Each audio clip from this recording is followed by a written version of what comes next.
예, 인사드리겠습니다. 안녕하세요. 네, 오늘은 에베소서 4장 25절부터 32절 말씀을 함께 보겠습니다. 에베소서 4장 25절부터 32절이고요.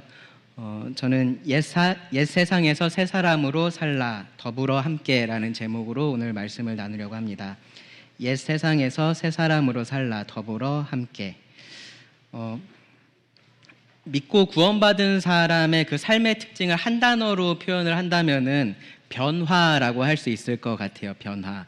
우리가 에베소서에서 지금까지 배웠던 이 믿는 자들의 상태를 생각해 보면 아주 극적으로 변화를 했잖아요. 그렇죠? 그래서 성경은 그러한 믿는 자들이 이제 새로운 피조물이라고 말하기까지 합니다. 그리고 그것에 맞는 새로운 삶, 변화된 삶을 살아갈 것을 분명하게 명령을 하고 있습니다.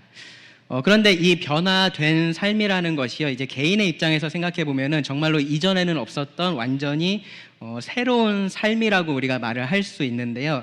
근데 이 성경의 전체적인 그러한 역사 서사를 보면은 창조의 모습으로 돌아가는 그런 회복된 삶이다라고도 말을 할 수 있습니다.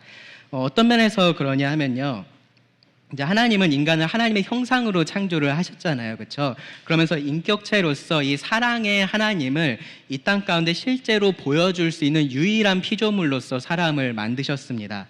그래서요, 이 인간들은, 사람들은 하나님을 사랑하고 또 서로 사랑하죠. 그렇게 사랑하는 것으로서 그런 관계를 통해서 이 하나님을 이 땅 가운데 드러내는 일을 하나님께서 하게 만드신 것입니다. 그것이 우리가 하나님의 형상으로서 정말로 특별하게 하나님께 영광 돌리는 그러한 방법이다라고 말을 할 수 있어요. 하나님의 형상으로 지음받은 인간만이 할 수 있는 그러한 일입니다. 그런데 이 아름다운 창조의 질서를 깬 것이 바로 죄죠, 죄. 우리는요, 모두 하나님을 중심으로 사랑으로 하나가 될 수 있었는데 이 죄가 들어오는 순간에 그것이 깨지게 된 겁니다. 이제는요, 우리 마음의 중심에 하나님이 더 이상 계신 것이 아니라 우리들 각자가, 우리 자신이 그 마음 중심에 있게 되었습니다. 그러니까 이제 모든 것이 달라진 거죠. 그전에는 하나님을 중심으로, 하나님이 우리들 마음에 계시면서 하나님을 중심으로 사랑으로 우리가 하나로 연합할 수 있었던 그러한 사람들이었다면 이제는 달라진 겁니다. 하나님께서 서로를 사랑하라고 주셨던 우리들의 다양성, 누군가는 힘이 세고 누군가는 머리가 좋고 하는 그런 여러 가지 우리들이 가지고 있는 그러한 다양성들이 이제는 나의 힘이 된 겁니다. 나의 힘이 돼서 나의 이기적인 욕구를 채우는 그러한 수단이 됐습니다. 더 힘이 있는 사람은 힘 없는 사람에게서 자기가 원하는 것을 빼앗고요, 더 지혜로운 사람은 그렇지 않은 사람에게서 자기가 원하는 것을 빼앗는 그러한 관계들이 된 거죠. 그러니까요, 하나님 중심으로 우리가 모였을 때, 하나님 중심으로 우리가 서로 사랑했을 때는 하나가 됐었다면, 내가 중심이 되었을 때는 이제 모든 것들이 나누어지기 시작합니다. 분열되기 시작하고요, 분리되기 시작합니다. 다툼이 생기는 거죠. 그러한 현상에 대해서 야고보서 4장 1, 2절은 이렇게 말씀을 합니다. 너희 중에 싸움이 어디로부터, 다툼이 어디로부터 나느냐? 너희 지체 중에서 싸우는 정욕으로부터 나는 것이 아니냐? 너희는 욕심을 내어도 얻지 못하여 살인하며 시기하여도 능히 취하지 못함으로 다투고 싸우는도다. 간단히 정리하면 이렇습니다. 하나님 중심의 사랑은요, 하나 되게 하고요, 나 중심의 죄는 싸우게 한다라는 겁니다. 하나 되는 것은 사랑의 특징이고 다투고 분열하고 싸우는 것은 죄의 특징이라고 그렇게 말할 수 있습니다. 따라서요, 우리의 역사, 우리 인간사라는 것이 이 분열과 다툼과 갈등으로 가득하다라고 우리가 얘기를 하잖아요. 이제 그것이 전혀 이상한 일이 아닌 거예요. 죄인인 사람들이 만들어가는 역사라는 것은 그런 역사가 될 수밖에 없는 겁니다. 그 다툼과 갈등과 시기와 분열이 이 역사의 특징이 될 수밖에 없는 겁니다. 반대로 이 죄에서 구원받은 사람들은 그 죄의 특징이 아닌 사랑의 특징을 나타냅니다. 사랑의 특징이 뭐죠? 사랑으로 하나 되는 거죠. 사랑으로 하나 되는 겁니다. 그 창조의 원래 모습으로 회복이 되는 겁니다. 십자가를 앞두시고요, 이 제자들과 또 그 제자들을 통해서 주님께서 세우실 교회를 위해서 예수님께서 기도하시는 장면이 나오는데요, 그 내용 중에 핵심이 뭐였냐 하면은 그들이 사랑으로 하나 되게 하는 것, 그것이 예수님의 기도의 핵심이었습니다. 요한복음 17장 21절 말씀부터 보면 예수님이 이렇게 기도하셨어요.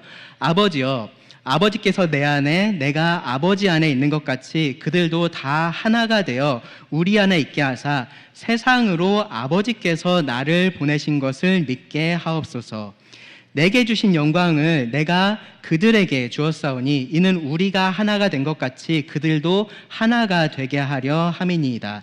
곧 내가 그들 안에 있고 아버지께서 내 안에 계시어 그들로 온전함을 이루어 하나가 되게 하려 함은 아버지께서 나를 보내신 것과 또 나를 사랑하신 같이 그들도 사랑하신 것을 세상으로 알게 하려 함이로소이다.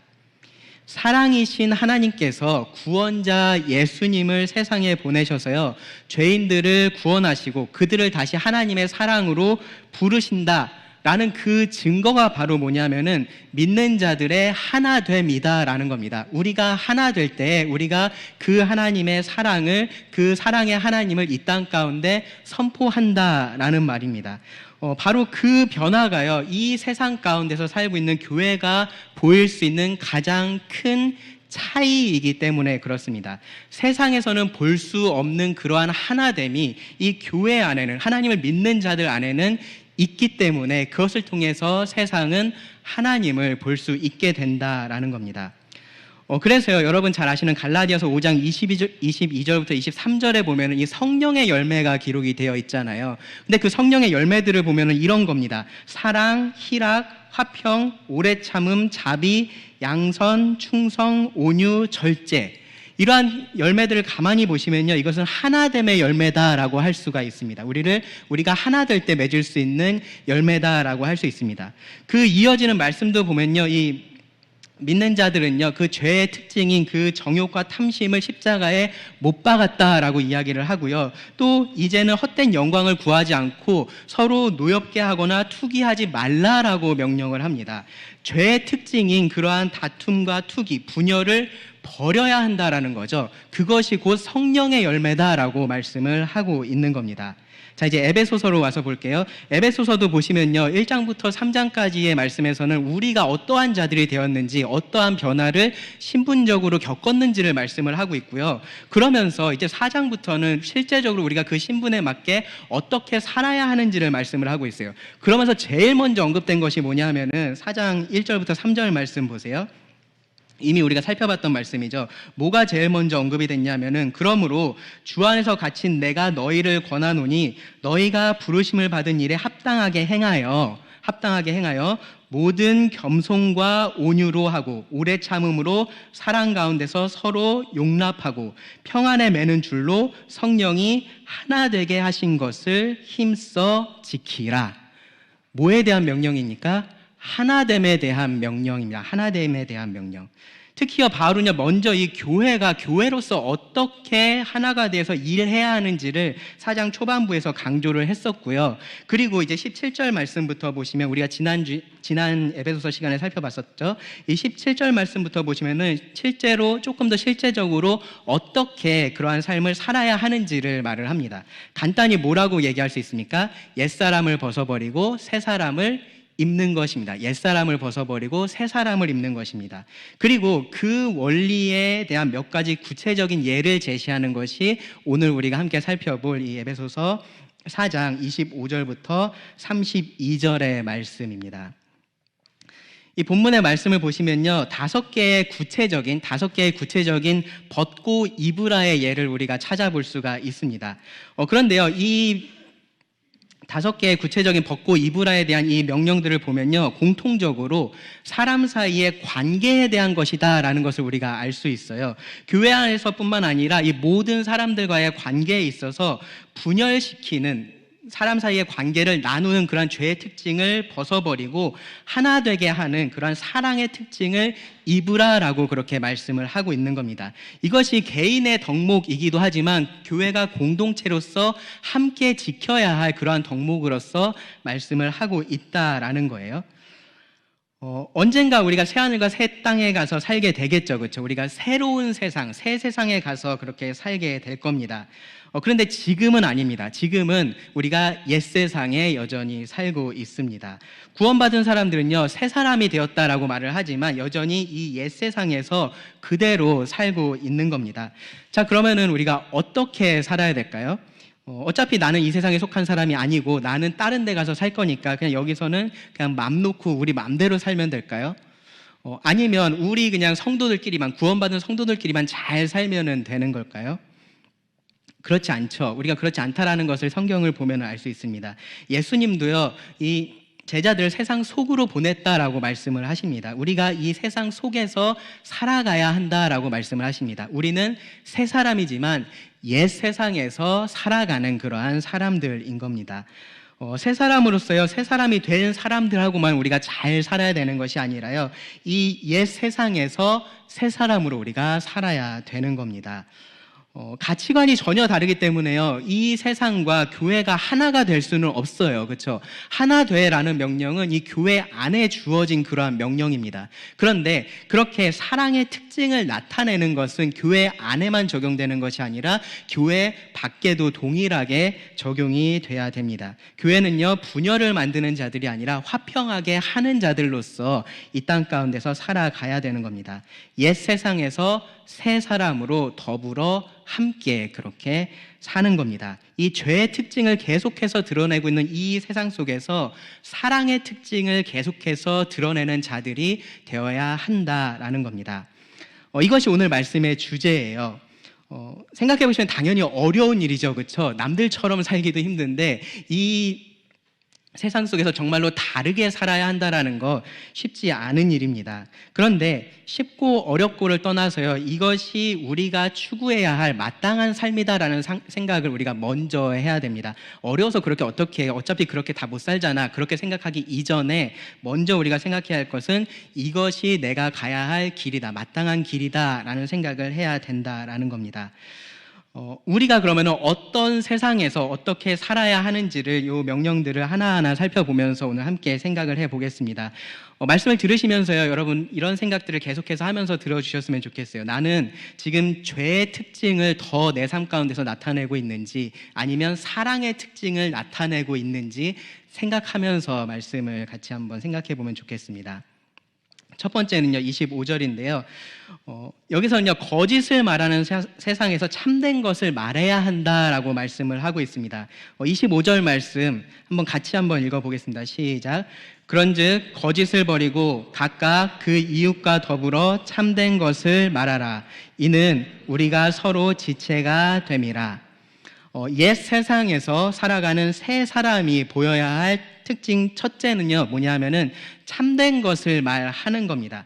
10계명의 9계명이 내 이웃에 대하여 거짓 증거하지 말라였잖아요. 그렇다고 같은 그런 명령이다라고 할 수 있습니다. 그리고 스가랴 8장 16절의 말씀을 사실 그대로 인용한 것이기도 해요.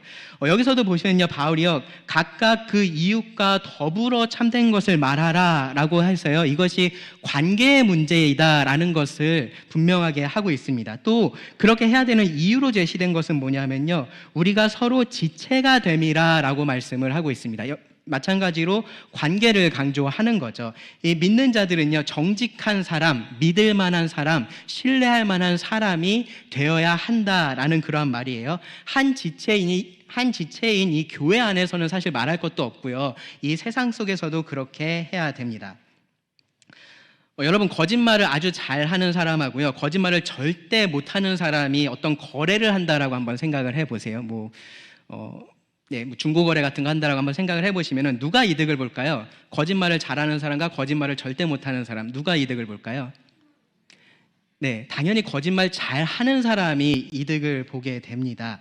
제대로 작동하지도 않는 물건을 사실상 새 것이라고 그렇게 딱 써서 올리면은, 거짓말 못하는 사람은 진짜 새 건가 보다 하고서 사는 거죠.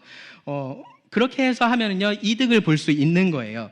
우리가 거짓말을 하는 이유가 사실 거기에 있는 겁니다. 뭐냐 하면은 나에게 어떤 식으로든 거짓말을 했을 때 이득이 돌아오기 때문에 그것을 위해서 우리가 거짓말을 한다라는 거죠. 이 죄의 특징이 뭐라 그랬어요? 나가 중심에 있다 그랬잖아요. 내가 내 마음의 중심, 모든 결정의 중심에 있는 겁니다. 나의 욕구를 채우는 것, 내가 원하는 것을 하는 것, 그것이 죄의 특징이고, 그것을 아주 쉽게 잘 이룰 수 있는 방법이 뭐를 하는 거예요? 거짓말을 하는 겁니다. 참된 것을 말하는 것이 아니라 거짓말을 했을 때 내가 원하는 것을 이루는 것이 훨씬 더 쉽습니다. 그러니까요, 이 세상 가운데 이 거짓이 가득한 것은 사실 이상한 일이 아닌 겁니다. 그것이 이 세상, 우리가 살아가고 있는 이 옛 세상의 특징이 되는 겁니다. 언제 거짓말 하는지도 여러분 한번 생각을 해보세요. 사람마다 이렇게 거짓말을 잘하는 상황들이 조금씩 다르기는 한 것 같아요. 나를 더 잘 보이기 위해서 그렇게 거짓말하는 경우들 많습니다. 낚시꾼들이 하는 거짓말들 유명하잖아요. 그렇죠? 처음 잡았을 때 이만했던 것이 얘기 한 번 할 때마다 5cm씩 커져가지고 나중에 이만하게 된다라고 그렇게 얘기를 하잖아요. 근데 낚시꾼들만 그런 게 아니라 사실 우리가 다 그래요. 우리가 경험한 일에 대해서 얘기할 때 거기 항상 양념이 계속해서 이렇게 쳐집니다. 그렇죠? MSG라 그러죠. 그래서 어느 순간 가면은 나도 헷갈려요. 어떤 게 진실이었는지, 이게 진짜였고 이게 내가 추가한 거였나 헷갈리기 시작합니다. 그래서 옛날에 썼던 거 봐야 돼요. 네. 안 그러면은 헷갈려서 잘못 이야기하게 되기도 하거든요. 우리가 간증할 때도 그렇습니다. 간증, 이 삶의 간증을 나눌 때도 가끔씩 보면은 조금 더 감동적으로 만들기 위해서 어떠한 일의 순서를 바꾼다던가 어떠한 일들을 거기에 첨가한다던가 해서 조금씩 이 간증을 더 감동적인 이야기로 만듭니다. 거짓말하는 건 거죠. 나의 잘못을 감추기 위한 그런 거짓말들도 굉장히 많이 합니다. 저는 생각해보니까 이런 거짓말을 좀 많이 하는 것 같아요. 나의 잘못을 감추기 위해서 내가 다른 사람 앞에서 조금 이렇게 얕잡아 보이게 된다거나 혹은 조금 뭔가 부족한 사람으로 보이기가 싫어서 나를 좀 완벽하게 포장하고 싶어서 나의 잘못을 감추기 위한 그런 거짓말들을 많이 합니다. 주로 어떤 식의 얘기를 많이 하냐 하면요, 나는 그럴 줄 몰랐어 라고 얘기를 해요. 알고 있었으면서 몰랐다라고 이야기를 합니다. 알았으면 그렇게 하지 않았을 거야 라고 그렇게 이야기를 합니다. 거짓말을 하는 겁니다. 물건을 파는 사람도 거짓말을 하고요, 물건을 사는 사람도 거짓말을 합니다. 사실과 다른 것을 말하는 것만이 거짓말은 아니에요. 오해할 수 있을 만한 애매한 말을 하는 것도 거짓말이고요, 일부만 맞는 말을 하는 것도 거짓말입니다. 그래서 그런 거짓말할 때 이런 생각하죠. 아주 틀린 말은 아니니까. 그렇죠? 여러분, 그런 생각하면서 하시는 말들 거짓말들입니다. 어떤 교회는요, 사람들을 불러 모으기 위해서 거짓말하는 것을 서슴지 않기도 하죠. 교회만 나오면은 모든 것이 다 잘 될 것처럼 그렇게 거짓말을 하면서 사람들을 속이는 겁니다. 우리가 그런 세상에서 계속해서 살아왔고요, 지금도 그런 세상에서 살고 있는 겁니다. 그런데 이 구원받은 자들은, 새 사람이 된 사람들은 그러한 것으로서 그 삶이 특징지어지면 안 된다라는 겁니다. 새 사람으로서 참된 것을 말하는 사람이 되어야 한다라는 겁니다. 내가 손해를 볼지라도 그렇게 하는 사람들이 되어야 합니다. 그래서요, 여러분, 내가 어떤 거짓말을 잘하는지 좀 이렇게 돌아볼 필요가 있어요. 점검해 볼 필요가 있습니다. 어떤 거짓말을 잘하고 어떤 거짓말을 내가 자주 하는지 점검해 볼 필요가 있습니다. 거짓말하는 것이 아니라 이 참된 것을 말하는 것이 우리들의 특징이 되어야 됩니다. 그런데 물론 이 세상은요, 거짓을 더 좋아해요. 참된 것을 싫어하기 때문에요, 우리가 참된 것을 계속해서 이야기할 때 우리를 싫어할 수도 있습니다. 그런 거는 어쩔 수 없는 거죠. 그렇죠? 앞서 제가 말씀을 드렸었던 것처럼 이 참된 것을 말하기 때문에 손해보는 일도 우리가 겪을 수 있는 겁니다. 그런 것도 어쩔 수 없다라고 생각을 하셔야 됩니다. 손해보니까 거짓말을 해야겠다라고 생각하시면 안 된다라는 거예요. 다만 우리는요, 이 세상을 살면서 처세에 능한 사람이 되어서는 안 되고요, 정직한 사람, 그런 면에서 신뢰할 만한 사람이 되어야 합니다. 그런 사람으로서 이 거짓된 세상 속에서 살아야 됩니다. 자, 두 번째는요, 26절과 27절인데요. 분노하는 세상에서 분노의 죄를 짓지 않는 겁니다. 함께 말씀을 읽어보겠습니다. 시작. 분을 내어도 죄를 짓지 말며 해가 지도록 분을 품지 말고 마귀에게 틈을 주지 말라. 네, 옛 세상에서 더불어 함께 사는 세 사람의 특징 둘째는요, 바로 이 분노하고 관련된 부분이에요. 앞뒤에 주어진 명령의 그런 형식하고는 조금 달라요. 뭐를 벗고 뭐를 입어라, 그 형식은 아닌데요. 의미상으로 보면은 여기서도 여전히 벗어야 할 것과 입어야 할 것에 대해서 말씀을 하고 있다라는 것을 우리가 알 수 있습니다. 분을 내어도 죄를 짓지 말라라는 이 명령은요, 문자적으로 번역을 하면은 이렇게 할 수 있어요. 분을 내어라, 하지만 죄를 짓지 말라. 네, 분을 내어라, 하지만 죄를 짓지 말라. 그러니까 악한 분노, 불의한 분노는 너희가 하지 말아야 할 것이고, 선한 분노, 의로운 분노는 너희가 해야 할 것이다 라고 말을 하고 있는 겁니다. 입어야 할 것으로 말씀을 하고 있는 겁니다. 그런데 이 명령에서 이제 강조하고 있는 것은 그런 악한 분노를 버리는 쪽에 좀 있다라고 우리가 생각할 수 있어요. 선한 분노가 있기는 있습니다. 선한 분노가 있습니다. 하나님의 분노, 선한 것이었죠. 그렇죠? 예수님께서 이 땅에 계셨을 때 분노하셨던 것들 다들 의로운 그러한 분노였습니다. 죄에 대해서, 우리가 악한 일들에 대해서, 이 세상의 부조리에 대해서 우리가 분노해야 될 필요도 있습니다. 나의 죄에 대해서 먼저 분노해야겠죠. 그렇죠? 내 죄에 대해서는 전혀 분노하지 않으면서 다른 사람의 죄에 대해서만 그렇게 분노하는 사람들도 있어요. 그런데 먼저는 내가 죄를 범하고 있다는 그 사실에 대해서 분노해야 되고요. 다른 사람의 죄에 대해서도 그렇게 해야 되는 거죠. 이 사회에 가득한 그런 죄악된 일들에 대해서도 분노해야 됩니다. 하나님을 대적하는 이러한 사상들에 대해서도 우리가 분노해야 됩니다. 요즘엔 그런 것들이 정말로 많죠. 가장 도움이 필요한 생명을 죽이는 이러한 낙태의 문제가 있고요. 하나님의 이 남녀에 대한 질서를 무너뜨리고 있는 오늘날의 모든 성에 대한 가치관들이 있고요.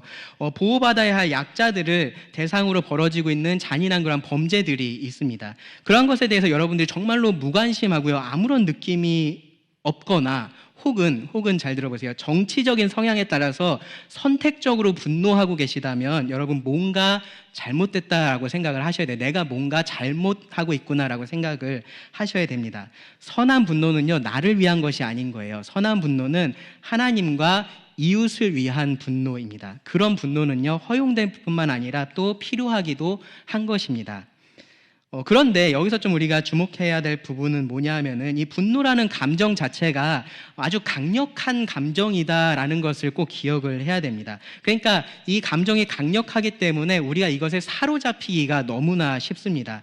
그래서요, 사실 우리의 분노는 대부분, 정말로 대부분이 악한 분노고 죄악된 분노입니다. 그래서 그 시작에서부터 이기적인 악한 분노를 우리가 하기도 하고요. 혹은 선한 분노도 잠시만 시간이 지나면 악한 분노로 바뀌어 버립니다. 그런 분노를 버려야 한다라고 그렇게 말씀을 하고 있는 거예요. 사람마다 거짓말을 하게 되는 그런 상황들이 조금씩 다른 것처럼요, 이 분노라는 것도 그래요. 이 개인마다 분노를 일으키는 그런 발작 버튼 같은 것이 있습니다. 그래서 어떤 사람은 이런 말을 들어도 아무렇지 않은데 나는 그 말만 들으면 화가 막 치밀어 오른다거나 이제 그러한 것들이 있습니다. 그러니까 어떤 사람도요, 나 지금 좀 분노하고 싶은데 오늘은 왠지 아침에 일어나니까 좀 분노를 내가 좀 해야 될 것 같아. 막 그러면서 일부러 막 분노하고 그러지 않아요. 그렇죠? 대부분 어떠한 상황 때문에 남에 의해서 그 발작 버튼이, 분노 버튼이 눌려졌을 때 분노를 하게 되는 거죠. 화를 내게 되는 겁니다.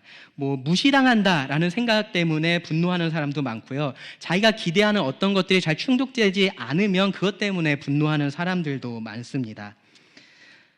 대부분 이 분노의 결정적인 원인은요, 내가 아닌 남에게 있다라고 생각을 해요. 그래서 방금 말씀드렸던 그 분노 버튼, 나의 분노를 일으키는 그 버튼이 다른 사람에 의해서 눌려졌기 때문에 나의 분노가 괜찮다, 타당하다라고 생각을 하는 경우들이 굉장히 많이 있습니다. 그런데 궁극적으로 내가 무엇 때문에 분노하고 있는지를 사실은 생각을 해봐야 돼요. 애초에 나의 어떠한 이기적인 욕구와 생각 때문에 분노하는 것은요, 그 분노가 어떤 것이든지 어떤 상황에서 그러한 분노가 생겼든지 다 죄악된 분노라고 여러분 생각을 하셔야 됩니다.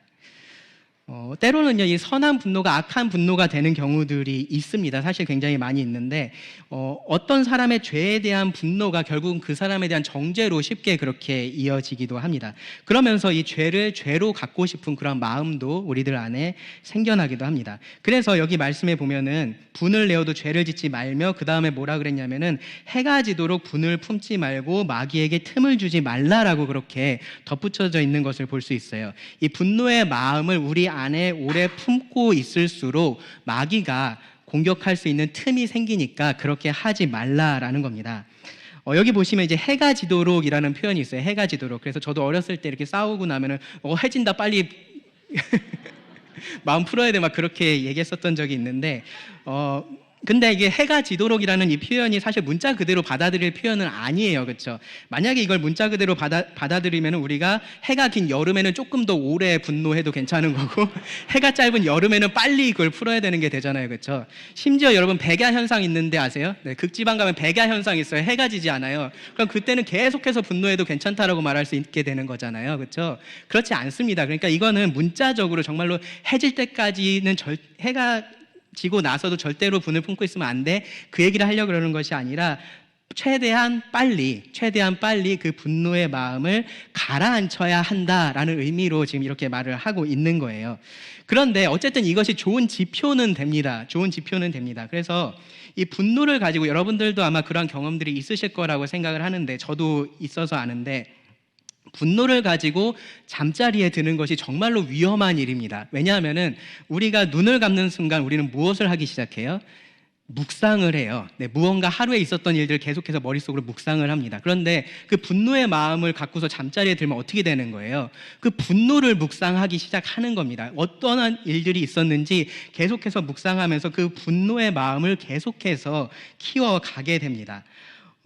분노의 대상을요 절대적인 악으로 만들어 버리고요, 나는 정말로 선한 피해자로서 그렇게 만들기 쉽습니다. 그런 순간에 마귀가 틈을 타고요, 그때 마귀가 우리들을 공격하기 시작합니다. 우리를 자극하기 시작합니다. 그러면서 그 분노가 금세 다른 죄로 쉽게 이어집니다. 그러니까요, 그렇게 되기 전에 이 분노의 이유를 생각을 해봐야 돼요. 그러니까 분노라는 것은 어떤 상황 속에서 나오는 나의 반응인데 그때 내가 왜 분노했는지를 생각을 해봐야 되고요. 그리고 나서 내가 그럼 어떻게 해야 될까? 어떻게 나의 생각을 바꿔야 되나? 행동을 바꿔야 되나? 그런 생각들을 해야 됩니다. 그러면서 감정은 내려놓아야 되는 거예요. 분노의 감정은 내려놓아야 됩니다. 그래야지 우리가 이 분노에 휘둘리지 않을 수 있습니다. 이 세상은요, 내 것을 얻기 위해서는, 내 것을 지키기 위해서는 분노해야 한다라고 그렇게 이야기를 합니다. 그런 생각들이 자연스럽게 이 세상 가운데 분열을 가져오고 있는 거고요. 그런데 새 사람이 되었다면, 우리가 예수님을 믿고 이제 새 사람이 되었다면 그런 분노를 버리는 것이 우리들의 특징이 되어야 됩니다. 자, 세 번째 특징은 뭐가 돼야 되냐 하면요, 이 도둑질하는 세상에서 자기 손으로 수고하는 겁니다. 28절인데요, 같이 읽어보겠습니다. 도둑질하는 자는 다시 도둑질하지 말고 돌이켜 가난한 자에게 구제할 수 있도록 자기 손으로 수고하여 선한 일을 하라. 네, 세 사람의 특징 세 번째는요, 이 일하고 재물하고 관련된 그러한 특징입니다. 도둑질하지 말고 자기 손으로 일해서 선한 일, 즉 가난한 자를 돕는 것, 그 가진 것을 나누는 것, 그것이 세 사람의 특징이 되어야 한다라고 지금 말씀을 하고 있는 거예요. 도둑질하면 이제 제일 먼저 떠오르는 것은 이렇게 까만 옷 입고 밤에 몰래 남의 집에 들어가서 뭐 이렇게 물건 같은 거 훔쳐오고 이제 그런 것들을 떠올리실 텐데, 물론 이제 그런 것들이 1차적인 도둑질이겠지만 꼭 그런 것만을 의미하진 않아요. 그러니까 프로 도둑들만 의미하는 것이 아니라 아마추어 도둑들도 우리들 가운데는 사실 많이 있습니다. 우리는요, 이 최대한 적은 대가를 지불을 하고 무언가를 얻기 원하는 마음이 다들 기본으로 가지고 있어요. 그렇죠? 내가 희생은 적게 하고 지불은 적게 하면서 무언가를 많이 얻고 싶은 그러한 마음이 있습니다. 도둑놈 심보라고 하죠. 그렇죠? 그러한 마음들이 우리들한테 다 있는 겁니다. 근데 그것이요, 이 법이 허용하는 안에서 이루어진다면 사실은 문제될 게 없는 거예요. 그렇죠? 그런 것들은 정당한 거래가 되기도 하고 충분히 그런 것들은 우리가 좋은 쪽으로 사용할 수 있습니다. 그런데 문제는 뭐냐면은 우리의 성향 자체가 이제 그렇다라는 데 있어요. 그래서 우리는요, 불법적으로 남의 것을 내 것으로 만들어도 들키지만 않으면 괜찮다라는 생각을 가지고 있습니다. 그러니까 도둑질을 해도 들키지 않으면 괜찮다라는 생각들을 우리가 가지고 있다라는 거예요. 그리고 도둑질을 하다가 들키면 어떻게 돼요? 어떤 생각을 합니까? 운이 안 좋았다. 그렇죠? 제가 좀 나쁜 말이 지금 나올 뻔했는데, 네, 운이 안 좋았다라고 생각을 해요. 그렇죠? 운이 없어서 들켰다라고 그렇게 생각을 합니다. 그런 생각을 가지고 하는 모든 일들이 사실은 도둑질인 거예요. 그렇죠? 그런 도둑질이 이 세상에는 가득합니다.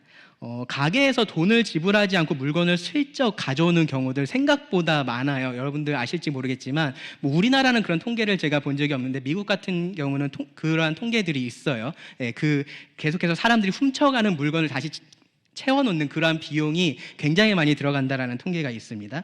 우리도 사실은 그러한 일들 많이 있어요. 몰래 뭔가 훔쳐와서 그것을 자랑 삼아서 이야기를 하죠, 그렇죠? 내가 뭐 그 문방구에 가서 그 분이 저쪽 구석에 있을 때 내가 이렇게 가서 슬쩍 하나 가지고 왔다라고 친구들끼리 그렇게 자랑을 합니다. 직장에서 말없이 비품 가져오는 것들 많이 하시나요? 그런 것도 사실은 여러분 잘 생각해 보시면 도둑질입니다. 자기가 사용한 경비를 부풀려서 청구를 하는 것 도둑질이고요. 일한 시간을 부풀려서 나는 요만큼밖에 안 했는데 이만큼 했다라고 이야기하는 것, 그런 것도 도둑질에 해당이 됩니다. 반대로요, 이 일한 것에 대한 충분한 대가를 지불하지 않는 것도 사실은 도둑질이고요. 제대로 수입을 신고하지 않아서 이 세금을 내지 않는 것, 그런 것도 도둑질입니다. 제가 전에 십계명에 대한 말씀을 하면서 이런 말씀도 드렸었는데요. 이 디지털 제품에 대해서 정당한 대가를 지불하지 않고 복제해서 사용하는 것들 다 도둑질에 해당이 됩니다. 바울은요, 그런 도둑놈 같은 심보를 버리고 자기 손으로 정당하게 일하면서 살아야 한다라고 지금 그렇게 말씀을 하고 있는 거예요. 단순히 혼자서만 그렇게 사는 것이 아니라 어디까지 목표로 삼아야 되냐 하면은 가난한 자들을 구제하는 것, 그러니까 내가 가진 것을 나눠서 필요한 자들에게 나누어 주는 것, 거기까지 목표로 삼아야 한다라고 말을 합니다. 그러니까 이웃의 것을 빼앗는 것은 분열시키는 죄의 특징인 거고요. 그런 세상 속에 살면서 이 세 사람이 된 사람들은 남에게 해를 끼치지 않는 것뿐만 아니라 오히려 다른 사람을 도우면서 사는 것이 그 특징이 되어야 한다라고 말씀을 하는 겁니다. 빼앗으려고 하는 사람들이 있고 나누려고 하는 사람이 있어요. 누가 손해를 보겠습니까? 당연히 나누려고 하는 사람이 손해를 보겠죠, 그렇죠? 그러니까요, 그런 면에서 손해를 보는 것에 대해서 여러분 이상하게 생각하실 필요는 없는 겁니다. 억울하게 생각하실 필요도 없습니다. 이 세상에서는요, 이 세상의 방식으로 살아가는 사람들이 이 세상의 입장에서는 더 잘 살게 되어 있는 것이 이 세상의 원리예요. 맞죠? 네. 이 세상은요, 이 세상의 방식으로 사는 사람이 더 잘 삽니다. 우리가 그 똑같은 눈으로 이 세상에서 잘 살기를 원한다면 잘못된 생각을 가지고 있는 겁니다. 우리가 생각해야 될 것은 뭐냐면요, 내가 살고 있는 것은 비록 이 세상이지만 진짜 나의 고향은 이 세상이 아니라 다가올 세상이다라는 것을 기억을 해야 됩니다. 이 세상이 전부가 아니다라는 것을 여러분 기억하시고요, 힘을 내시기 바랍니다. 다가올 세상이 있기 때문에요, 지금 이 땅에서 내가 가진 것들을 나누는 것, 그것은 사실은요 가장 현명한 투자가 되는 겁니다. 자, 네 번째 특징은 뭐냐면요, 이 더러운 말을 하는 세상에서 선한 말을 하는 겁니다. 더러운 말을 하는 세상에서 선한 말을 하는 것. 29절하고 30절을 같이 읽겠습니다. 준비되셨죠? 읽겠습니다. 시작. 무릇 더러운 말은 너희 입 밖에도 내지 말고 오직 덕을 세우는 데 소용되는 대로 선한 말을 하여 듣는 자들에게 은혜를 끼치게 하라. 하나님의 성령을 근심하게 하지 말라. 그 안에서 너희가 구원의 날까지 인치심을 받았느니라. 네, 넷째 영역은 이제 말에 대한, 언어 생활에 대한 부분인데요. 첫 번째 특징에서 이 거짓말과 참된 말을 하는 것에 대한 명령이 이미 있었어요. 그런데 여기서는요, 조금 더 일반적으로 우리가 어떤 말을 해야 하는지에 대해서 말씀을 합니다. 버려야 할 것, 입 밖에도 내지 말라라고 그렇게 번역이 되어 있는데, 버려야 할 것은 뭐냐면은 더러운 말이에요. 더러운 말. 근데 여기 이 더러운에 해당되는 헬라어가 주로 언제 사용이 되냐면요, 썩은 과일 혹은 부패해서 악취가 나는 생선 혹은 상한 음식을 말할 때 사용하는 그러한 단어입니다. 그러니까 그 자체로서 더러운 거고요, 그렇죠? 그 자체로서 더러운 거고, 그것을 먹었을 때 여러분 썩은 과일이나 부패해서 악취가 나는 생선 뭐 그런 거 먹을 일 잘 없겠지만, 그런 것들을 먹게 되면 어떻게 돼요? 나에게도 해가 되는 거잖아요, 그렇죠? 그 자체로서 더러운 말인 거고, 다른 사람에게 해를 끼치는 그러한 말에 대해서 지금 말을 하고 있다라고 할 수 있습니다. 당연히 비속어 같은 거, 뭐 욕설 같은 거, 뭐 음담패설, 저속한 말들, 그러한 말들을 하지 말라라는 말인 거고요. 상대방을 조롱하는 말, 뭐 빈정대는 말, 의도적으로 다른 사람을 해하려고 하는 말들, 상처 주려고 하는 말들, 그러한 말들을 버려야 한다라고 말을 하는 겁니다. 해로운 말들인 거죠. 해로운 말들이고요. 뒤에서 언급되는 이 덕을 세우는 말이 아니라 다른 사람을 무너뜨리고 파괴하는 그러한 말이라고 할 수 있습니다. 사실 이러한 말들을 하는 것이요, 이 말다툼할 때는 사실 좀 유리하기는 해요, 그렇죠? 누군가 이렇게 다툼 가운데 있을 때 막 이렇게 거친 말들을 하고 여기서 말하고 있는 이런 더러운 말들을 하면은 그 말다툼에서는 이길 수 있을지도 모릅니다. 그런데 그렇게 해서 사람을 얻을 수는 없는 거죠. 다툼과 분열을 가져오는 말이기 때문에 그렇습니다. 그렇기 때문에 우리가 새 사람이 됐다면요, 더러운 말을 버려야 되고요, 반대로 덕을 세우는 선한 말을 소용되는 대로, 그러니까 때에 맞게 그렇게 해야 되는 겁니다. 말을 다스리는 것, 우리의 혀를 다스리는 것, 그것은요, 성경에서도 우리가 하기 가장 어려운 일 중에 하나로서 지목하고 있는 부분이에요. 야고보서에 보면은 그 말씀이 있죠. 근데 그렇다고 해서 포기해도 괜찮은 것은 아니다라는 것을 이러한 말씀들을 보면서 우리가 알 수 있습니다. 어렵기는 하지만 쉽게 그 변화가 또 보여지는 그러한 분야이기도 하기 때문에 그렇습니다.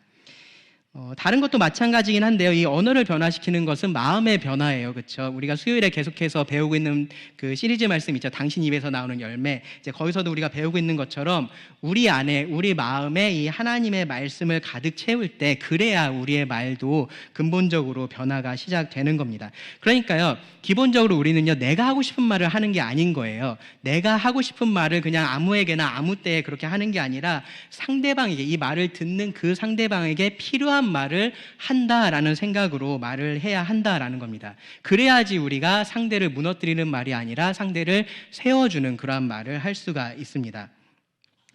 바울은요, 특별히 이 명령을요, 새 사람이 된 성도들 안에 있는 성령님을 언급을 하면서 더 강조를 하는 것을 볼 수 있어요. 우리가 덕을 세우는 그런 선한 말이 아니라 파괴적인 그런 더러운 말을 한다면 우리의 구원을 보증하기 위해서 그렇게 인을 치신 성령님께서 여기 보시면은 근심하신다라고 말씀을 합니다. 근심한다. 그러니까 성령님이 우리를 떠나시진 않죠. 근데 우리 안에 계시는 그 성령님께서 근심하시고요. 그래서 우리 삶에서 성령님께서 적극적으로 역사하지 않으십니다. 성경의 다른 표현에 보면은 성령을 소멸한다라고 표현을 하죠. 그렇죠? 성령님께서 역사하시지 못하도록 하는 것, 우리가 더러운 말을 할 때 그렇다라는 겁니다. 그러니까요, 우리가 말하는 것에 대해서 정말로 가볍게 생각하면 안 되는 거예요. 나는 그냥 원래 말투가 이런데, 나는 그냥 원래 이렇게 말하는 사람인데, 난 원래 성격이 그래서 어쩔 수 없어, 나 원래 직설적인 사람이야, 그렇게 생각해서는 안 된다라는 거예요. 내가 하고 싶은 말을 그냥 하면서 사는 것이 새 사람으로서 마땅한 것이 아니다라는 겁니다. 말은요, 그냥 한마디가 아닙니다. 그 한마디로 사람을 무너뜨릴 수 있는 건 거죠. 그 사람을 무너뜨리는 그러한 말들에 대해서 우리가 가져야 할 생각들은 뭐냐면요, 나는 원래 그래, 어쩔 수 없어, 괜찮아가 아니라요, 정말로 부패한 생선 냄새를 맡은 것처럼 역겨움을 느껴야 되는 거예요. 그런 것에 대해서 우리가 구역질을 하잖아요, 그렇죠? 반사적으로 아무 생각 없어도 그런 냄새 맡으면 구역질을 하잖아요. 그것처럼 우리가 반응을 해야 한다라는 겁니다. 그런 말을 입에 담으려고 해서도 안 되는 거고요. 혹 그런 말 한마디가 나에게 큰 이익을 가져올 수 있다고 하더라도 그렇게 해서는 안 되는 겁니다. 대신에 세워주고 하나 되게 하는 그러한 말을 하기 위해서 노력을 해야 됩니다. 때로 우리는요, 이 더러운 말에 너무 익숙해져서요, 그 냄새도 익숙해져 있을 때가 있어요, 그렇죠? 우리 코라는 것이 굉장히 빨리 익숙해지잖아요. 이 말에도 우리가 쉽게 그렇습니다. 학생들 보면요, 이 학생들끼리 있을 때 하는 말들이 있고 저하고 같이 있을 때 쓰는 말이 따로 있는 것 같아요. 가끔씩 보면은. 네. 어느 환경에 있느냐에 따라서 사용하는 말들이 달라집니다. 더러운 말들이 있는 환경에 우리가 계속해서 있었을 때 그런 말을 나도 모르게 계속해서 사용하게 되기도 합니다. 그래서 어떻게 말을 해야 덕이 되고 은혜를 끼치는 말인지 자체를 우리가 모르고 방황할 때도 있습니다. 그래서요, 평소에 이런 면에 있어서 내가 조금 더 뭔가 노력이 필요하다라고 생각이 드시면요, 좀 본이 되는 성도들하고 자주 교제하시는 것이 도움이 됩니다. 내가 들었을 때 기분이 좋고 격려가 되었고 정말로 나를 올바른 쪽으로 인도했던 그러한 말들이라면 남이 들었을 때도 그 같은 상황에서 그럴 수 있는 확률이 훨씬 더 높습니다. 그러니까요, 그러한 말들을요, 여러분 교제하시면서 잘 들어두셨다가 필요할 때 그런 말들을 사용하시기 바랍니다. 중요한 것은요, 내 마음을 선한 것으로 채우기 위해서, 하나님의 말씀으로 채우기 위해서 계속해서 노력을 하셔야 됩니다.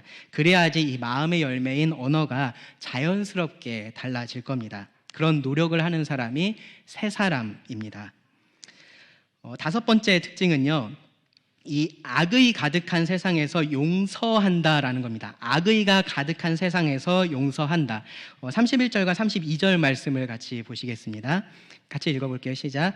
너희는 모든 악독과 노함과 분냄과 떠드는 것과 비방하는 것을 모든 악의와 함께 버리고 서로 친절하게 하며 불쌍히 여기며 서로 용서하기를 하나님이 그리스도 안에서 너희를 용서하심과 같이 하라.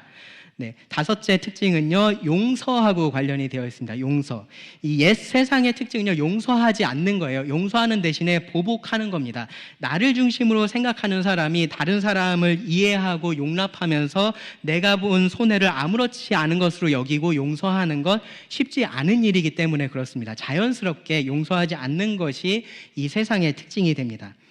바울은요, 여기서 버려야 할 이 옛세상의 특징을 여러 단어로 표현을 했어요. 악독이라고 얘기를 했습니다. 이 악독이라는 것은 반감을 가지고 화해하지 않으려고 하는 그런 마음을 이야기를 하고요. 다음으로 노함에 대해서 얘기를 합니다. 노함. 이것은 격렬한 순간적인 분노인 거예요. 어떤 상황에서 이 분노가 팍 터트리는 거 있죠. 그런 것을 말을 합니다. 그리고 분냄이라고 된 것은 똑같은 분노인데 이 마음속에 쌓아두고 있는 분노를 이야기를 해요. 내적이고 지속적인 적대심을 이야기를 합니다. 그 다음에 보면 떠드는 것이 나오죠. 떠드는 거. 이거 그냥 뭐 이렇게 앞에서 말하는데 뒤에서 떠들고 있고 그런 얘기가 아니라 이 다투는 중에서 흥분해서 소리치는 것을 이야기를 해요. 그러니까 뭐 고함을 지른다거나 어떤 비명을 지른다거나 이제 그런 것을 의미를 합니다. 비방하는 것, 다른 사람의 평판을 해치는 그런 험담에 대해서 말을 합니다. 마지막으로 그 모든 것들을 모든 악의와 함께 버리라고 얘기를 하죠. 이 악의라는 것은요, 이 모든 것들을 포함하는 일반적인 그런 악한 의도, 행동을 의미를 합니다.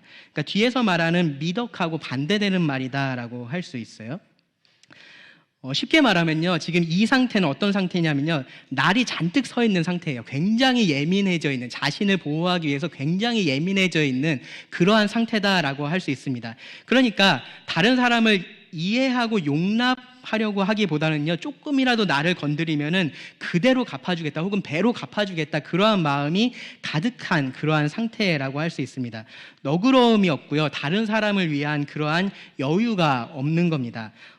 나는 잘못할 수 있어도 다른 사람은 잘못할 수 없다라고 생각을 하고 있는 거예요. 내 잘못은 실수라고 생각하는데 다른 사람의 잘못에는 나쁜 의도가 있다라고 생각을 하고 있는 그러한 상황인 겁니다. 언제나 내가 옳고요, 내가 상식인 거예요. 그래서 누구한테 물어봐도 내가 맞다라고 얘기한다라고 그렇게 생각을 하고 있는 겁니다. 다른 사람은요, 나에게 나쁘게 한, 나에게 해를 가한 이 사람은요, 항상 상식 밖의 일을 한다라고 그렇게 생각을 합니다. 저 사람은 항상 저렇다라고 생각을 하고요, 나는 맨날 용서했는데 저 사람은 아무것도 달라지는 것이 없다라고 생각을 합니다.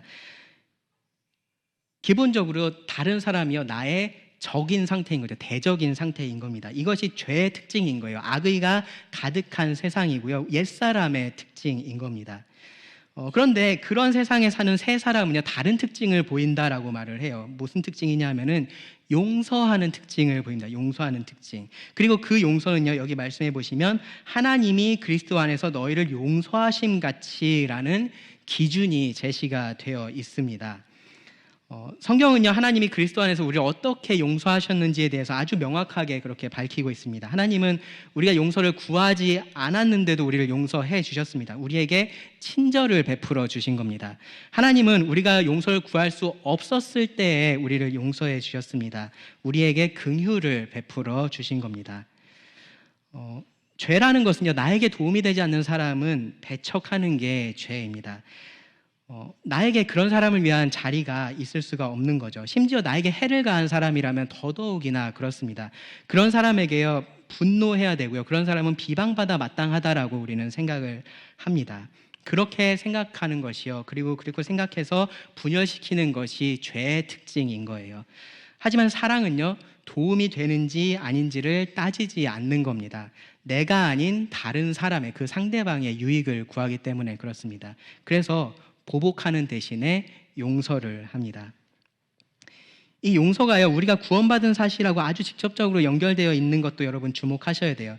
예수님은요, 1만 달란트를 탕감받은 종에 대한 그 비유를 말씀을 하셨잖아요. 그러면서 우리가 그렇게 크게 용서를 받은 사람으로서 이 작은 용서에, 우리 삶에서의 작은 용서에 늘 힘써야 한다라는 것을 당연한 것으로 강조를 하셨습니다. 그래서 바울도요, 하나님이 그리스도 안에서 너희를 용서하심 같이 용서하라라고 그 이유를 여기서 말을 하고 있는 겁니다. 정말로 세상에서 찾아볼 수 없는 그러한 용서가 우리 가운데 있어야 되는 겁니다. 우리가 세상하고 다르게 용서하는 사람들일 때 세상은 이 하나님의 친절하심을 보게 될 거고요, 하나님의 불쌍히 여기심, 긍휼하심을 보게 될 거고요, 그리고 그 하나님의 용서하심을 보게 될 겁니다.